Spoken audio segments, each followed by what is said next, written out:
வாழ்க வையகம், வாழ்க வளமுடன். குருவே துணை. எண்ணப்பதிவு. ஒரு எண்ணம் ஒரு முறை மனதில் தோன்றிவிட்டால் போதும், அது உயிரணுக்களில் பதிவாகி அவற்றுக்கிடையே பிரதிபலித்து, அந்த பிரதிபலிப்பு மீண்டும் பதிவு, மீண்டும் பிரதிபலிப்பு என்றாகி அந்த எண்ணம் மீண்டும் மீண்டும் வந்து கொண்டே இருக்கும்.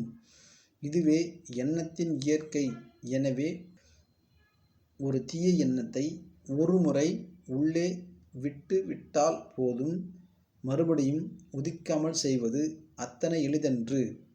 விருந்தாளி வேண்டாத விருந்தாளியாயினும் முகத்தை சுளித்தால் போய்விடுவார்.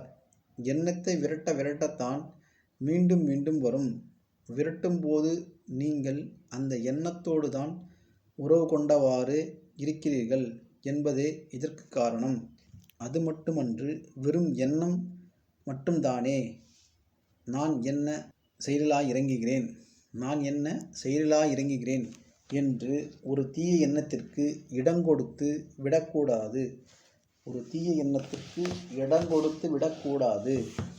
விளைவஞ்சி அந்த எண்ணத்தின் வழி நீங்கள் செயலில் இறங்காமல் இருந்துவிடலாம். ஆனால் எழுந்த எண்ணம் சும்மா போய்விடாது. ஒத்த தரமுடைய இன்னொருவர் மனதில் நுழைந்து அது தனக்கு செயலுருவம் கொடுத்து கொண்டுவிடும்.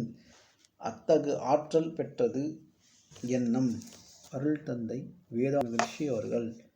வாழ்க வையகம், வாழ்க வையகம், வாழ்க வளமுடன்.